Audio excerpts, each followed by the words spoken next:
जय भीम मित्र हो, जय Bhim friends. I am Dr. A. S. Kandhare. I am going to present a presentation titled बुद्धा's Guidance to Humanity. बुद्धांचे मानवतेला मार्गदर्शन. बुद्ध ज्यांना आपण सिद्धार्थ शुद्धोधन गौतम ह्या नावाने ओळखतो, त्यांनी मानवाला अतिशय मोलाचं मार्गदर्शन केलेलं आहे आणि त्या मार्गदर्शनाचं जे काही तत्व आहे त्यालाच आपण बुद्धांचा धम्म किंवा नीती असं म्हणतो. तर ते बुद्धाचं जे काही मार्गदर्शन आहे त्या मार्गदर्शनाविषयी आपण या ठिकाणी बघणार आहोत. The presentation is a small excerpt from the Buddhist Bible Buddha and his Dhamma written by doctor Babasaheb Ambedkar. प्रस्तुत सादरीकरण बुद्ध आणि त्यांचा धम्म या ग्रंथातील एक मौलिक उतारा आहे.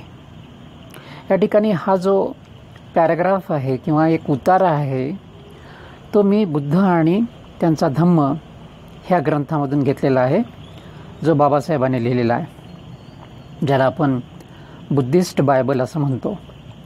कारण बौद्ध लोकांसाठी हा एक मार्गदर्शक अशा प्रकारचा ग्रंथ आहे. So it is called Buddhist Bible. Okay. तर हा जो उतारा आहे हा मी पार्ट 4 मधून घेतलेला आहे, ज्याचं टायटल आहे his sermons section 3.5.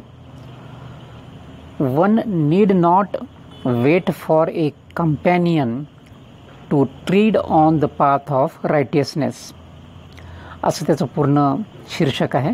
So this is the title of that particular paragraph. One need not wait for a companion to tread on the path of righteousness. म्हणजे थोडक्यात त्याचा अर्थ असा आहे की कुठल्याही व्यक्तीला मार्गदर्शक अशा रायटियस किंवा नीतिमत्तेच्या मार्गावरती चालण्यासाठी कुठल्याही सोबत्याची आवश्यकता नाही आहे.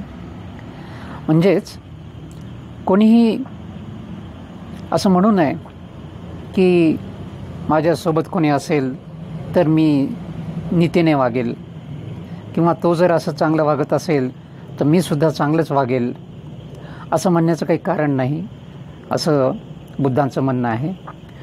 तुम्ही तुमचा मार्ग चांगला जो आहे नीतिमत्तेचा मार्ग तुम्ही निवडा आणि तो मार्ग निवडून त्या मार्गावरती तुम्ही तुमचं मार्गक्रमण करा. कुठल्याही सोबत्याची किंवा कंपॅनियनची वाट बघू नका. So that is the meaning of this sentence. त्यामुळे अतिशय मौलिक असा उतारा आहे.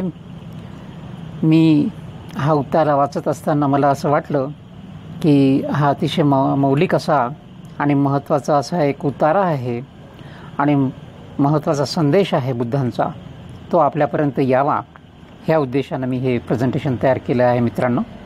So let us begin. Eternal words of Buddha. बुद्धांचे कालातीत वचन. बुद्धांचा हा जो विचार आहे हा कालातीत आहे. तो बुद्धांच्या काळातही प्रासंगिक होता आणि आजही प्रासंगिक आहे, म्हणून त्याला आपण कालातीत असा शब्द वापरलेला आहे. So these are the eternal words of Buddha. काय म्हटलेलं आहे बुद्धाने ते आपण बघूया. Number 1, expunge all bad thoughts. सर्व कुविचार निर्मूलित करा, असं बुद्धांचं सांगणं आहे. मानवांमध्ये, मानवाच्या डोक्यामध्ये काही कुविचार असतात, सुविचार आणि कुविचार. तर वाईट विचार तुम्ही काढून टाका. Number 2, here is the way to expunge. कुविचार निर्मूलनाचा मार्ग या ठिकाणी दिलेला आहे. म्हणजे बुद्ध सांगतात की वाईट विचार काढून टाका आणि ते कसे काढायचे त्याचा पण मार्ग या ठिकाणी बुद्धाने दिलेला आहे. म्हणजे we can see that Buddha has put forth a problem and he has suggested a solution. म्हणजे मुद्दा समोर ठेवलेला आहे, अडचण समोर ठेवलेली आहे आणि त्या अडचणीवरती उपचार पण बुद्धाने दिलेला आहे. So bad thoughts are there and here is the way to remove these bad thoughts. Number 3, you are to expunge by resolving that though others may be harmful, you will be harmless.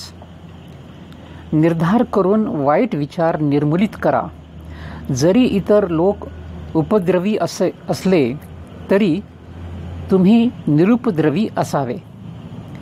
म्हणजे बघा, या ठिकाणी बुद्धांनी सांगितलेलं आहे की दुसरी लोक कशी वागतात त्याचा तुम्ही विचार करू नका, तर तुम्ही निरुपद्रवी असावे.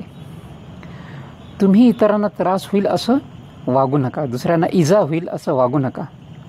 म्हणून या ठिकाणी बुद्धाने म्हटलेलं आहे की though others may be harmful, you will be harmless. अतिशय महत्त्वाचा असा उपदेश केलेला आहे बुद्धाने. त्यानंतर number 4, that though others may kill, you will never kill. जरी इतर लोक जीवहत्या करत असतील तरी तुम्ही तसे करता कामा नये. ह्या ठिकाणी पुन्हा बुद्धाने तेच सांगितलेलं, हिंसेचं जे काही तत्त्व आहे त्या ठिकाणी इतर लोक हिंसा करत असतील तरी तुम्ही तसं करता कामा नये. म्हणून इतर लोकांच्या वागण्याशी तुमचा संबंध नाही आहे, तर तुम्ही स्वतःमध्ये बदल करा, असा या सर्व वाक्यांचा अर्थ होतो. ओके, नेक्स्ट पुढे बुद्धाने असं म्हटलेलं आहे ते बघूया. Number 5, that though others may steal, you will not. जरी इतर लोक चोरी करत असतील तरी तुम्ही तसे करता कामा नये. या ठिकाणी पुन्हा बुद्धाने आपल्याला सांगितलेलं आहे की इतर लोक चोरी करतायत म्हणून आपण चोरी करायची नाही. Okay, though others may steal, you will not. Number 6, that though others may lead the higher life, others may not lead the higher life, you will. जरी इतर लोक प्रज्ञाशील जीवन जगत नसतील तरी तुम्ही प्रज्ञाशील जीवन जगावे. though others may not lead the higher life, you will. म्हणजे या ठिकाणी बुद्धाने हे सांगितलं की इतर लोक कसेही जीवन जगवत त्यांच्याकडे तुम्ही बघू नका. तुम्ही तुमच्या जीवनाला उच्च प्रतीचं जीवन असं निर्माण करा. तुमचं जे जीवन आहे त्याला प्रज्ञाशीलतेची जोड द्या. तुम्ही चांगल्या नीतिमत्तेचं जीवन अनुसरा, असं ह्या ठिकाणी बुद्धाने आपल्याला उपदेश केलेला आहे. Number 7, that though others may lie, traduce, denounce or prattle, you will not. जरी इतर लोक खोटं बोलत असतील, लोकनिंदा करत असतील, व्यर्थ बडबड करत असतील तरी तुम्ही तसे करता कामा नये. या ठिकाणी बघा की बुद्ध एक असे मुद्दे जे मानवाचे विकार आहेत, वाईट प्रवृत्ती आहेत, त्या एक वाईट प्रवृत्तीला घेऊन बुद्ध आपल्याला उपदेश करताना दिसत आहेत की that though others may lie, traduce, denounce or prattle, you will not. इतर लोक खोटं बोलत असतील, लोकनिंदा करत असतील, व्यर्थ बडबड करत असतील तरी तुम्ही तसे करता कामा नये. Okay, next number 8, that though others may be covetous, you will not covet. जरी इतर लोक लोभयुक्त असतील तरी तुम्ही लोभ करू नये. ह्या ठिकाणी पुन्हा बुद्धाने मानवातला लोभी वृत्तीवरती प्रकाश टाकलेला आहे. आपण कुठलीही गोष्ट अतिप्रमाणात घेऊ नये, आपण त्याचा लोभ धरू नये. कुठलीही गोष्ट जी काही आपल्याला मिळते ती आपल्याला योग्य प्रमाणात आपण ती स्वीकारावी आणि जास्त अति गोष्टीचा लोभ करू नये. म्हणून बुद्धाने इथे सांगितले की that though others may be covetous, will not covet. जरी इतर लोक लोभयुक्त असतील तरी तुम्ही लोभ करू नये. Number 9, that though others may be malignant, you will be benignant. जरी इतर लोक परद्वेषी असतील तरी तुम्ही कनवाळू असावे. म्हणून ह्या ठिकाणी बुद्धाने अतिशय महत्त्वाचा मौलिक असा विचार आपल्याला दिलेला आहे की though others may be malignant you will be benignant. म्हणजे इतर लोक जरी तुमच्याशी द्वेषबुद्धीने वागत असतील तरी तुम्ही द्वेष बाळगू नये, कनवाळू असावे, प्रेमानेच वागावे. म्हणून हा अतिशय महत्त्वाचा असा मुद्दा आहे. कारण बऱ्याच वेळेस आपसामध्ये द्वेष निर्माण होतात आणि त्या द्वेषामुळे पुन्हा द्वेष निर्माण होतात. समोरच्या व्यक्तीनं द्वेष केला की त्याला प्रत्युत्तर म्हणून दुसरा पण व्यक्ती द्वेषानेच वागतो. म्हणून बुद्ध म्हणतात की तो जर द्वेष करत असेल तरी तुम्ही द्वेष करू नका, तुम्ही कनवाळू असावे. So this is also very important advice by Buddha to humanity. Now number 10, that though others may be given over to wrong views, wrong aims, wrong speech, wrong actions, wrong modes of livelihood, wrong efforts, wrong mindfulness and wrong concentration, you must follow the noble eightfold path in right outlook, right aims, right speech, right action, right modes of livelihood, right efforts, right mindfulness and right concentration. जरी इतर लोक चुकीची दृष्टी, चुकीचे ध्येय, चुकीचे भाष्य, चुकीची कृती, चुकीची जीवनशैली, चुकीचे प्रयत्न, चुकीच्या जाणीवा, चुकीचे लक्ष ठेवत असतील तरी तुम्ही अष्टांग मार्ग अनुसरावा. म्हणजे बघा किती मोठी लिस्ट दिलेली आहे बुद्धाने ह्या ठिकाणी. म्हणजे एक मानवाच्या जे काही विकृत भावना आहेत, माणसामधल्या जे काही विकृती आहेत, त्या एक विकृती घेतलेल्या आहेत आणि त्याच्यावरती प्रकाश टाकलेला आहे. आणि ह्या सर्व विकृतींवरती noble eightfold path, that is the solution. Okay, म्हणजे अष्टांग मार्ग ज्याला म्हणतात किंवा अष्टशील ज्याला आपण म्हणतो, तो बुद्धाच्या शिकवणीचा अतिशय महत्त्वाचा भाग आहे. आणि तो जो भाग आहे तो भाग आपण लक्षात घेतला पाहिजे, noble eightfold path. So this is very very important. आणि ह्या नोबल एट फोल्ड पाथमध्ये हे सगळे व्ह्यूज दिलेले आहेत की तुम्ही तुमचा जो दृष्टिकोन आहे तो काय काय असावा. तर राईट आउटलुक असावा, राईट एम्स असावे, you should have right speech, right action, right modes of livelihood, right efforts, right mindfulness and right concentration. तर ह्या सगळ्या गोष्टी आपल्याला बुद्धांनी अतिशय बारकाईने समजून सांगितलेल्या आहेत. ह्या सर्व गोष्टींचा आपण विचार केला पाहिजे मित्र हो.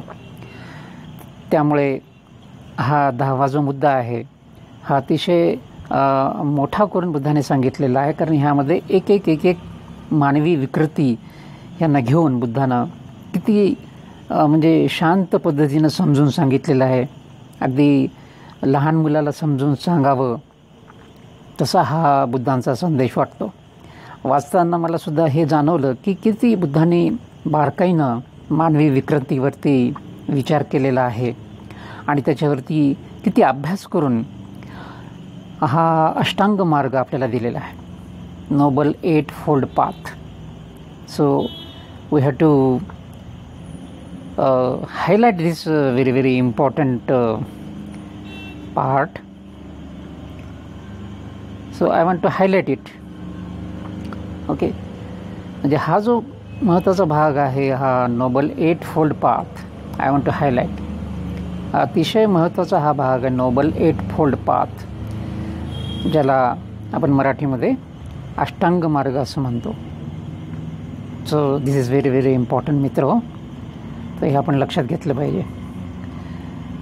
त्यानंतर पुढचा मुद्दा बघूया. नाव 11 number, that though others are wrong about the truth and wrong about deliverance, you will be right about truth and right about deliverance. जरी इतर लोक सत्याऐवजी असत्य व वास्तवाऐवजी अवास्तव प्रतिपादन करत असतील, तरी तुम्ही सत्याबद्दल सत्य व वास्तवाबद्दल वास्तव प्रतिपादन करावे. हा पण अतिशय महत्त्वाचा सल्ला बुद्धांनी ह्या ठिकाणी दिलेला आहे. कारण बऱ्याच वेळेस असं होतं की लोक सांगतात एक आणि करतात एक. घटना एक घडलेली आहे आणि त्याचं प्रतिपादन ते काहीतरी वेगळंच करतात आणि त्यामुळे समाजामध्ये दुहीम असते.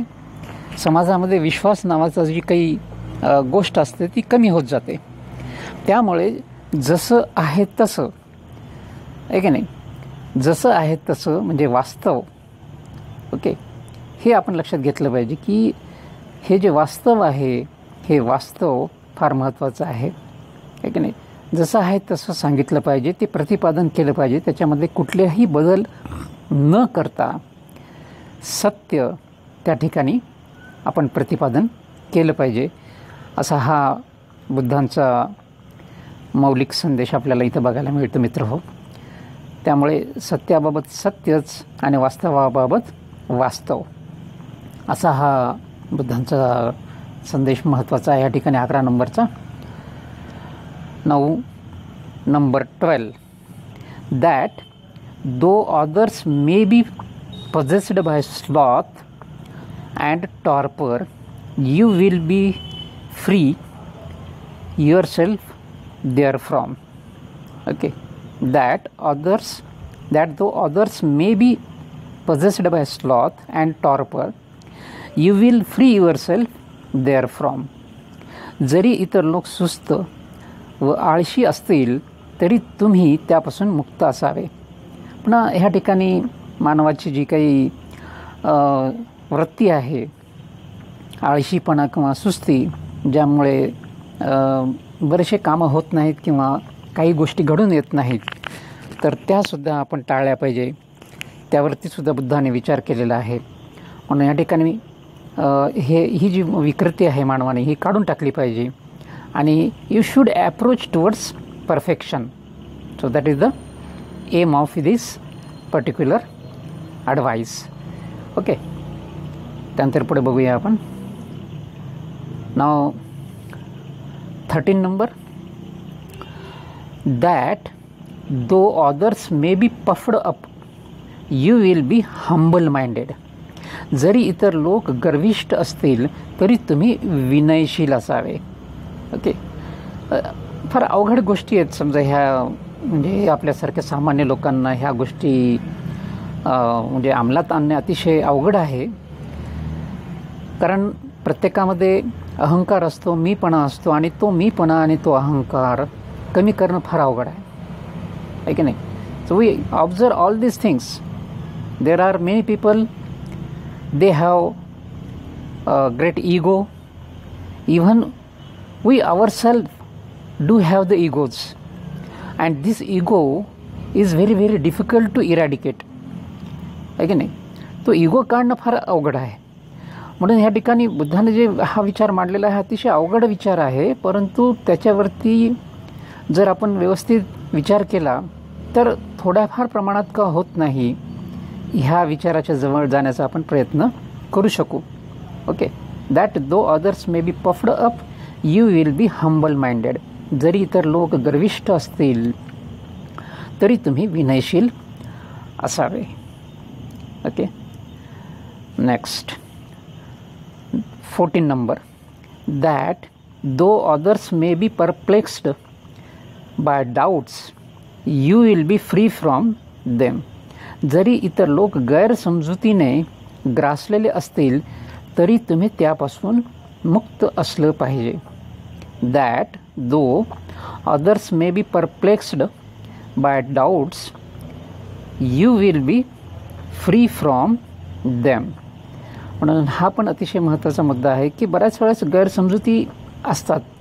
मानवी सहवासामध्ये मानवी देवाणघेवाण किंवा वैचारिक देवाणघेवाण ज्यावेळेस होते त्या ठिकाणी बरेचसे गैरसमजुती निर्माण होतात, गोंधळ निर्माण होतो.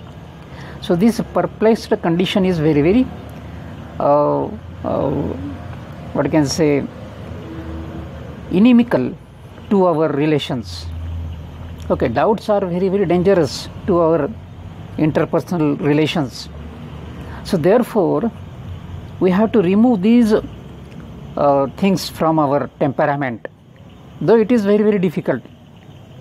So ह्या दोन्ही पण गोष्टी अतिशय अवघड आहेत. म्हणजे जर आपण विचार केला तर to be humble minded is also very very difficult, again, and to remove perplexion and doubts is also very very important.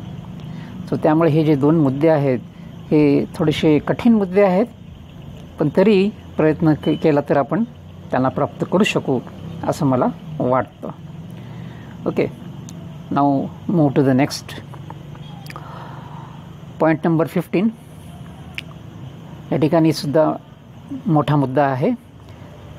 That though others may harbour wrath, malevolence, envy, jealousy, niggardliness, avarice, hypocrisy, deceit, imperviousness, arrogance, forwardness, unscrupulousness, lack of instruction, inertness, bewilderment, and unwisdom, you will be the reverse of all these things. किती मोठी list आहे बघा. बाबासाहेबांनी हे शब्द सगळे वापरलेले आहेत, बाबासाहेबांनी ट्रान्सलेशन केलेलं आहे. अतिशय काय म्हणतात जड अशा प्रकारचे शब्द आहेत हे सगळी, पण तरी पण या ठिकाणी मी त्याला ट्रान्सलेट करण्याचा प्रयत्न केलेला आहे. त्याचं ट्रान्सलेशन साधारण असं होतं. जरी इतर लोक प्रतिशोध, दुर्बुद्धी, हेवा, मत्सर, कवडी चुंबकता, लालसा, दांभिकता, फसवेगिरी, आडमुठेपणा, उद्धटपणा, उद्दामपणा, अविधिनिषेधता, न्यूनता, स्तुती, भांबावलेपणा, मठ्ठपणा या सर्व विकाराने ग्रासलेले असतील तरी तुमचे वर्तन या बाबींच्या उलट असावे, या बाबींच्या उलट असावे. Okay, so you can see how long list of the things and matters Buddha has expounded. आहे की नाही, बुद्धाने बघा किती मोठी लिस्ट, लांबलचक लिस्ट दिलेली आहे आपल्या स्वभावाची, आपल्या विकृतींची. आणि हे सगळ्या विकृती ज्या आहेत ह्या इंटरपर्सनल रिलेशनमध्ये बाधा आणतात, अडथळा निर्माण करतात. आणि त्या ठिकाणी जे काही दोन मानवामधले जे काही स्नेहाचे किंवा ऋणानुबंधाचे संबंध आहेत ते बिघडायला सुरुवात होते. त्यासाठी ह्या सर्व गोष्टी कारणीभूत आहेत. आहे की नाही. म्हणजे बुद्धानं बघा किती बारकाईने विचार केलेला दिसतो की मानवी विकार कुठल्या कुठल्या गोष्टी मधून पास होतात, तर ह्या सगळ्या गोष्टीमधून मानवी विकार जातात. आहे की नाही. आणि बाबासाहेबांनी बघा किती पाळीचा अभ्यास करून त्याला इंग्लिशमध्ये ट्रान्सलेट केलेला आहे. कारण इंग्लिशमध्ये ट्रान्सलेट केल्यामुळे जगामध्ये बुद्धाचा हा धम्म जास्त प्रसारित पावलेला आहे. त्यामुळे बाबासाहेबांना सुद्धा ह्या ठिकाणी आपण सलाम केला पाहिजे. बुद्धांना तर केलंच पाहिजे, पण बाबासाहेबांना सुद्धा या ठिकाणी आपण आदराने त्यांना नमन केलं पाहिजे, त्यांना अनुसरलं पाहिजे. So these are the thing. आहे की नाही.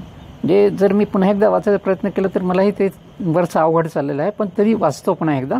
That though others may harbour wrath, malevolence, envy, jealousy, niggardliness, avarice, hypocrisy, deceit, imperviousness, arrogance, forwardness, unscrupulousness, lack of instruction, inertness, bewilderment, and unwisdom, you will be the reverse of all these things. जरी इतर लोक प्रतिशोध, दुर्बुद्धी, हेवा, मत्सर, कवडी चुंबकता, लालसा, दांभिकता, फसवेगिरी, आडमुठेपणा, उद्धटपणा, उद्दामपणा, अविधिनिषेधता, न्यूनता, सुस्ती, भांबावलेपणा, मठ्ठपणा या सर्व विकाराने ग्रासलेले असतील तरी तुमचे वर्तन या बाबींच्या उलट असावे. या बाबींच्या उलट असावे.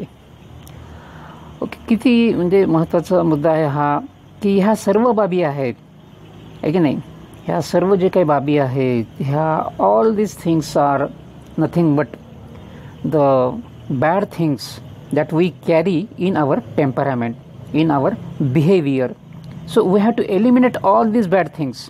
ह्या सगळ्या गोष्टी आपल्याला काढून टाकल्या पाहिजे. परंतु अतिशय अवघड गोष्ट आहे हे आपल्याला कबूल केलं पाहिजे. पण तरी पण अवघड म्हणून आपण जर सोडून दिलं तर मग आपण बुद्धांच्या विचाराला अनुसरणारे आहोत का असा प्रश्न निर्माण होतो आहे की नाही. म्हणून we need to try follow these things. ह्या गोष्टीचं आपण अवलंबन अनुसरण करण्याचा प्रयत्न तरी केला पाहिजे आहे की नाही. तर कमीत कमी आपण ह्या गोष्टींना अनुसरण्याचा कमीत कमी प्रयत्न करूया. असं एवढं जरी आपण ठरवलं तरी ह्या मुद्द्याचा सक्सेस आहे असं मला वाटतं. Okay, let us move forward. आता ह्या ठिकाणी हे सर्व जे काही आपण बघितले किती 15 मुद्दे साधारण ह्या ठिकाणी झालेले आहेत. ते हे सगळे जे काही मुद्दे आहेत ह्याचं थोडंसं ह्या ठिकाणी मी माझं एक मत मांडलेलं आहे की हे बुद्धानं आम्हाला शिकवलेले आहेत. हे सर्व जे काही 15पर्यंत जे काही मुद्दे आहेत all this things are taught by Buddha to the humanity for betterment of the society. तर समाजासाठी, समाजामध्ये भातृभाव, समाजामध्ये प्रेम, स्नेह, ऋणानुबंध निर्माण होण्यासाठी बुद्धांनी हे सर्व विचार या ठिकाणी मांडलेले आहेत. परंतु आम्हाला याच्या आधी काय शिकवलं होतं, आमच्या पूर्वीच्या पिढीला काय शिकवलं होतं आहे की नाही. साधारण मला आठवतं की जे काही आम्हाला शिकवलं होतं ते थोडंसं वेगळं होतं आहे की नाही. म्हणजे बुद्धाचं जे काही तत्त्वज्ञान होतं ते आमच्यापर्यंत म्हणजे बऱ्याच लोकांपर्यंत ते पोहोचलेलं नव्हतं. म्हणून मला काही गोष्टी आठवतात की व्हॉट वी हॅड टॉट. आम्हास काय शिकविले गेले शाळेत असताना म्हणा किंवा लहानपणी आमच्या कानावरती काय गोष्टी यायच्या. तर साधारण older generation had got the principle. जुन्या पिढीच्या बहुजनांना कोणतं तत्त्व अवगत होतं.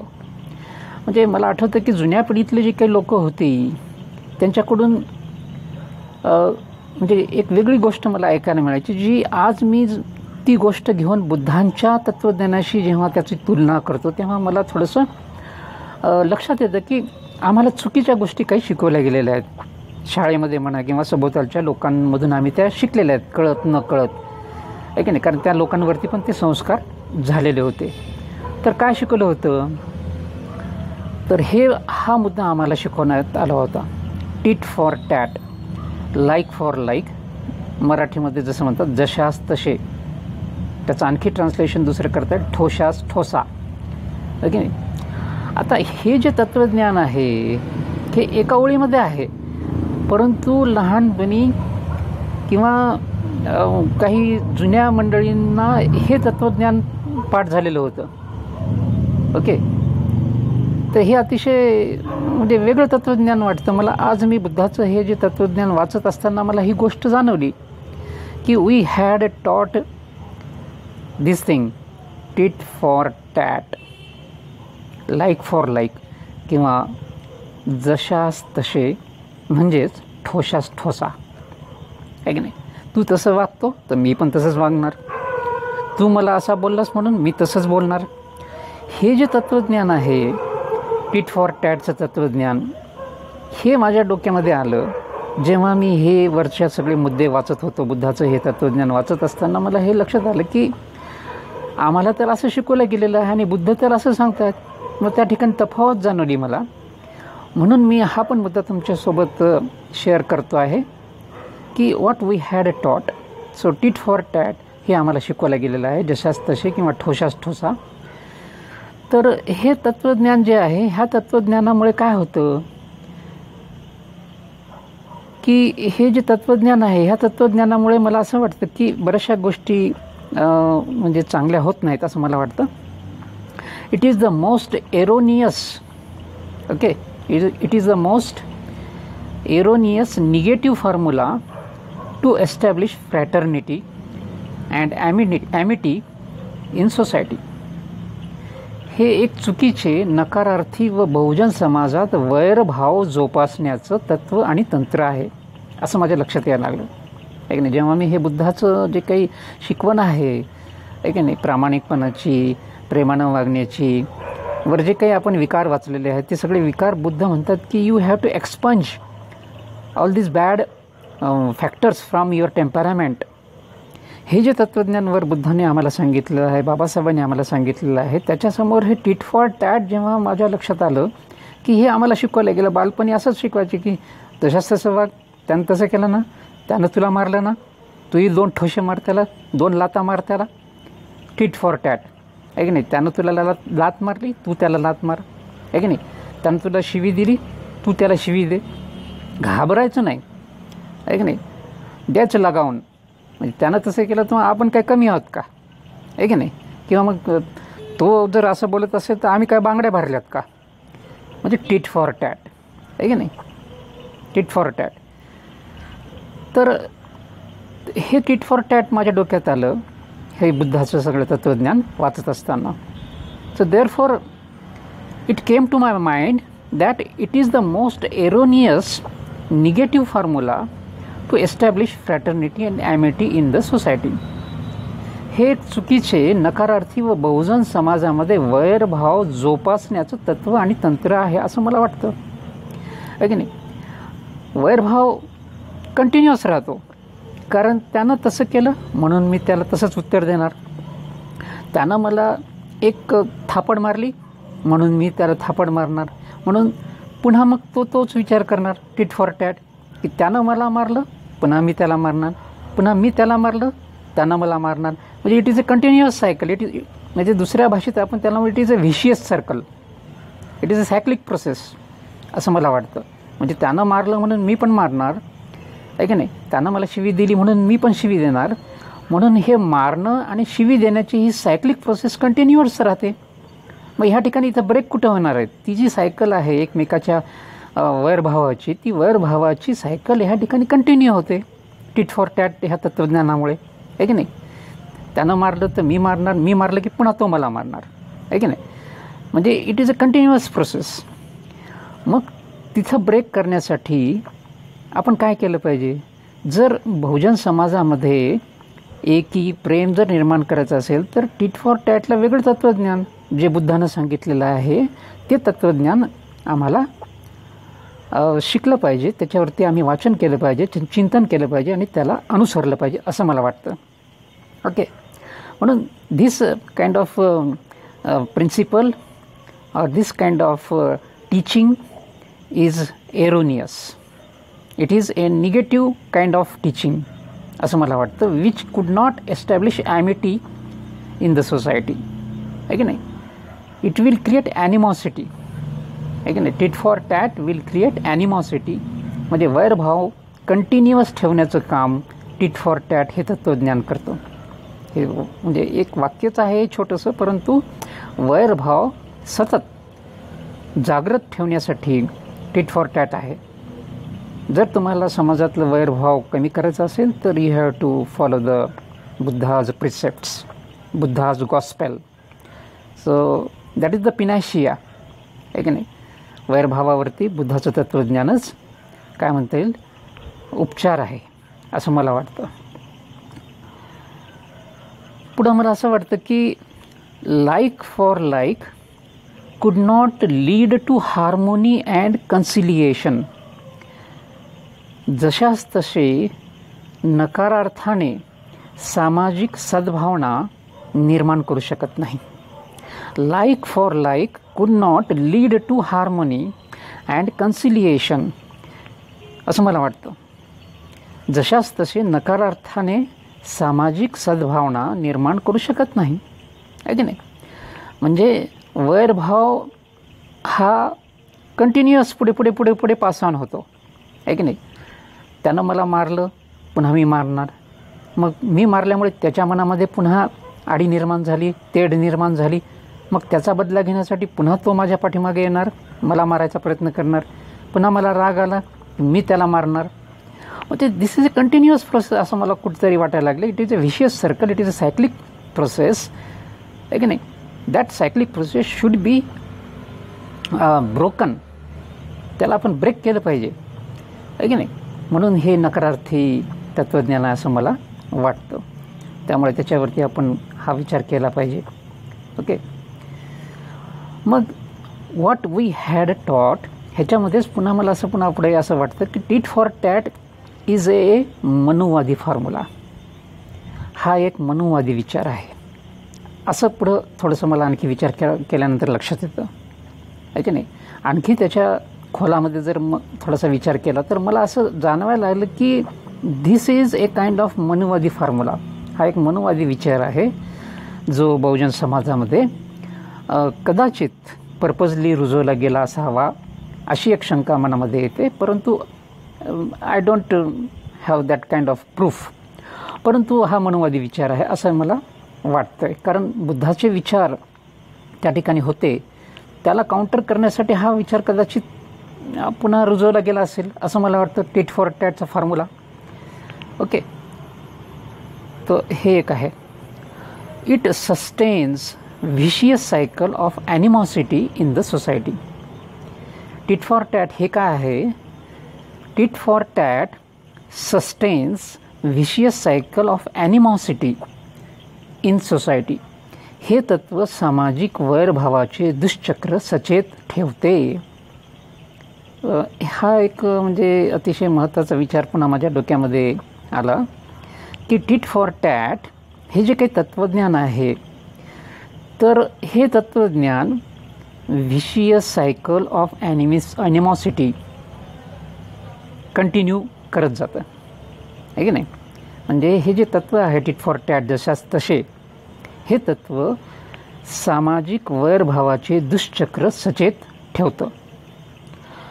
असा हा माझा काय म्हणता येईल ह्याच्यावरती माझं प्रतिक्रिया आहे. आपण सुद्धा ह्याच्यावरती विचार करावा की हा जो मुद्दा आहे हा मुद्दा कसा योग्य वाटतोय किंवा अयोग्य आहे हे तुम्ही ठरवावं. Okay. So this is my opinion. Tit for tat perpetuate malignancy recurrently. Okay. त्या ठिकाणी पुढे मला असं वाटतं की tit for tat perpetuate malignancy recurrently. हे तत्त्वज्ञान वैरभावाची पुनर्निर्मिती व सातत्य ठेवते, आहे की नाही. टीट फॉर टॅटमुळे जसं मी तुम्हाला सांगितलं की सतत पुन्हा वैरभाव निर्माण होत राहतो, आहे की नाही. त्यानं मारलं, मी मारणार. मी मारलं म्हणून पुन्हा त्याला राग येणार, पुन्हा तो मला मारण्याचा प्रयत्न करणार. म्हणजे त्या ठिकाणी you will see that tit for tat perpetuate malignancy recurrently. हे तत्त्वज्ञान वैरभावाची पुनर्निर्मिती करतं आहे व सातत्य ठेवतं आहे. हे दोन मुद्दे महत्त्वाचे. या ठिकाणी पुनर्निर्मिती तर होतीच, आहे की नाही. पुनर्निर्मिती आणि सातत्य ह्या दोन गोष्टी ह्या ठिकाणी मला ठळकपणे जाणवतात असं मला वाटतं. Okay. This principle indirectly lets others to control and regulate your own faculty, आहे की नाही. पुन्हा त्याच्यावरती मला असं पण विचार येतो की this principle indirectly lets others to control and regulate your own faculty. हे तत्त्व इतर व्यक्तीस न कळत तुमच्या विवेकशीलतेवरती नियंत्रण करण्यास वाव देतं. ओके. हे माझं त्याच्यावरती इंटरप्रिटेशन आहे. So you may also think over this statement. I am making this statement. This principle indirectly lets others to control and regulate your own faculty. हे तत्व इतर व्यक्तीस न कळत तुमच्या विवेकशीलतेवरती नियंत्रण करण्यास वाव देतं. Okay, so again you think over this. म्हणजे ह्या ठिकाणी काय होतं की समोरचा जो व्यक्ती आहे तो व्यक्ती तसा करतोय म्हणून मी तसं करणार, आहे की नाही. समोरचा व्यक्ती वाईट वागतो म्हणून मी पण वाईट वागणार. म्हणजे इनडायरेक्टली काय व्हायला लागले, तुमची जी विवेकशीलता आहे त्याच्यावरती समोरचाच व्यक्ती नियंत्रण करतोय असा त्याचा अर्थ होतोय, आहे की नाही. म्हणजे तुम्ही विवेकशीलतेनं विचार करत नाही आहेत, तर तुम्ही जे ॲक्शन घेता आहात, तुम्ही जी कृती करता आहात, ती कृती समोरचा व्यक्ती तशी कृती करायला तुम्हाला भाग पाडतोय. म्हणजे that person indirectly controlling your own faculty असं मला वाटतं. म्हणजे तुमचा जो काही सत्सद विवेक आहे त्या विवेकावरती समोरच्या व्यक्तीचं नियंत्रण आहे असंच त्याचा अर्थ होतो, आहे की नाही. इनडायरेक्टली पण म्हणजे न कळत, म्हणून मी ते म्हटलेलं आहे की इनडायरेक्टली, न कळत, इनडायरेक्टली आपल्या लक्षात येत नाही. म्हणून त्यानं मला वाईट बोलला म्हणून मी पण बोलणार, आहे की नाही. मग इनडायरेक्टली काय झालं, म्हणजे त्यानं तसा वागला म्हणून मी असं वागणार, आहे की नाही. म्हणजे तो तुमच्या विवेकावरती नियंत्रण करतो आहे असा त्याचा अर्थ होतो. So this is also one of the important point that I have proposed here. I request you to think over this point also. Okay, तर आता हे बघितलं आपण की टिट फॉर टॅट तत्त्वज्ञान जे काही दिलेलं आहे ते अयोग्य तत्त्वज्ञान आहे. ते कदाचित बुद्धाच्या विचाराला काउंटर करण्यासाठीचं तत्त्वज्ञान असावं. व्हॉट बुद्धा टॉट, बुद्धाने आम्हास काय शिकवले, जे वर मी तुम्हाला सगळं ते वाचून दाखवलं ते आम्हाला बुद्धाने शिकवलेलं आहे. ओके, म्हणून Buddha's principle of maitri and karuna is only panacea for social harmony. बुद्धांचे मैत्री व करुणा हेच तत्व सामाजिक सलोखा निर्माण करू शकतं.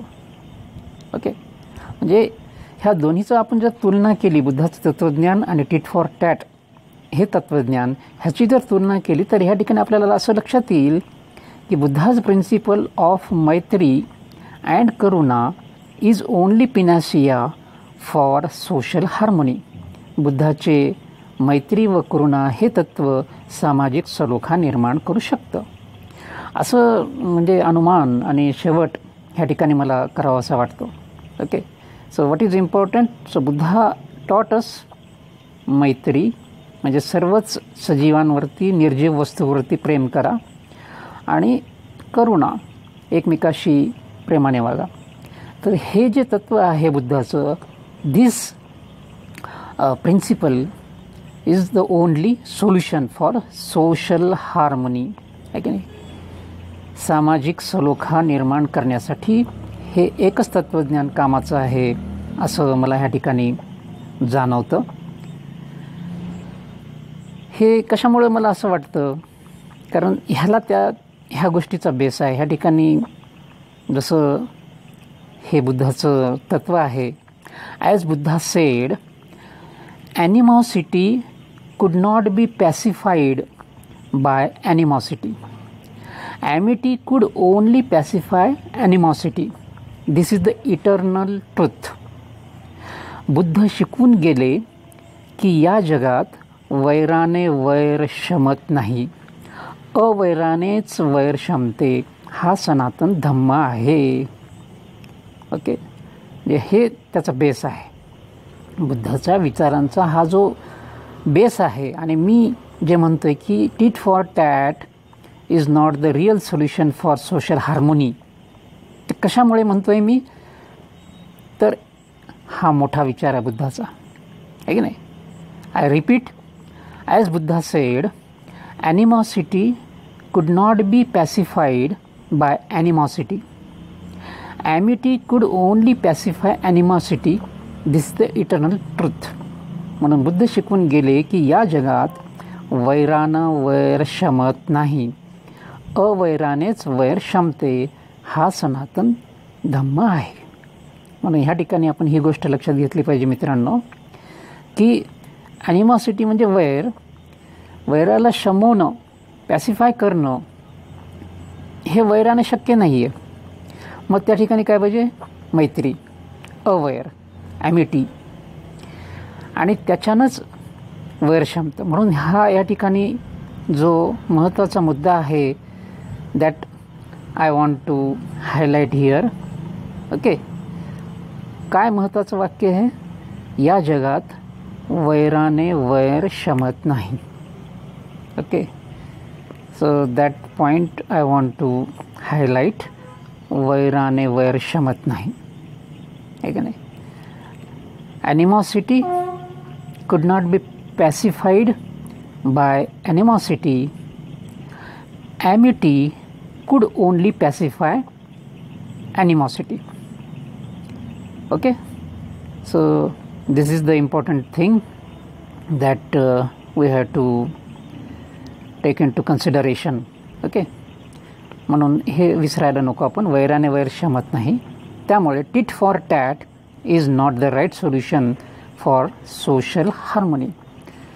So that is my opinion. तर आपण पण ह्या गोष्टीचा विचार करावा असं मला वाटतं. So this is the important thing that Buddha has टॉट टू अस. ओके, तर मित्र हो, म्हणून म्हणावं वाटतं की जशास तसे असं नको, तर जशास फक्त मैत्री, आहे की नाही? जशास तसे नाही, तर जशास फक्त मैत्री, हा बुद्धांचा संदेश आहे मित्र. ओके, जशास फक्त मैत्री, जशास तसे नाही. त्यानं कसाही वागो, पण माझ्याकडून मैत्रीच मी त्यांना देईल, हे आपण लक्षात घेतलं पाहिजे मित्र. म्हणून त्यानं जरी मला वाईट वागला तर मी फक्त मैत्री भावनेनेच त्याच्याशी वागेल, भात्र भावनेनेच वागेल. त्यामुळे जशास फक्त मैत्री, नॉट टिट फॉर टॅट, असं मला वाटतं. याच्यावर आपण पण विचार करावा. Okay, so thank you friends. Thus friends, follow Buddha's path of rectitudinous fraternity. Okay, follow the path of Buddha's path of rectitudinous fraternity. Okay, हे महत्त्वाचं आहे. Hope you agree with this explanation. Kindly disseminate this presentation. Okay, तर मित्र हो, हे presentation तुम्ही ऐका आणि तुम्हाला काय वाटतं ते पण मला सांगा. दस पर्सन्स कुड make their socially acceptable personality with Buddha's precept. Okay, या ठिकाणी हे पण लक्षात घेतलं पाहिजे की आपलं व्यक्तिमत्व जास्तीत जास्त लोकांना आवडेल असं, सोशली ॲक्सेप्टेबल, लोकांना आवडेल असं बनवू शकतो फक्त बुद्धाच्याच विचारानं. ओके, कुठल्याही व्यक्तीची जी पर्सनॅलिटी आहे, ही पर्सनॅलिटी चांगली पर्सनॅलिटी जर बनवायची असेल तर त्यासाठी बुद्धाचाच विचार आपल्याला अंगीकारावा लागेल, अनुसरावा लागेल. दुसरा कुठलाही विचार या ठिकाणी काम करणार नाही असं मला या ठिकाणी वाटतं मित्र हो. ओके, सो तुमची जर पर्सनॅलिटी तुम्हाला वाढवायची असेल, नवीन मुलांनी पण हे लक्षात घेतलं पाहिजे की पर्सनॅलिटी हा अतिशय महत्त्वाचा भाग असतो, आहे की नाही? पर्सन हा वेगळा आणि पर्सनॅलिटी म्हणजे त्याचे गुणधर्म. ओके, पर्सनॅलिटी म्हणजे काय? तर त्याचे गुणधर्म. Person is a physical entity but personality is abstract entity. Okay, personality काय आहे? It is abstract what can say entity. Person is physical entity म्हणजे व्यक्तीचं अस्तित्व असतं, परंतु पर्सनॅलिटी त्या व्यक्तीची सावली असते किंवा ती दिसत नाही, पण त्याचे ते ट्रेट्स असतात, गुणधर्म असतात. जर तुम्हाला चांगली पर्सनॅलिटी बनवायची असेल तर you have to follow Buddha's precepts. That is my suggestion. Okay, जय भीम, जय बुद्ध. तर मित्र हो, हे प्रेझेंटेशन तुम्ही बघा, इतरांनाही बघायला द्या आणि तुमचे विचार मला कळवा. Okay, thank you friends.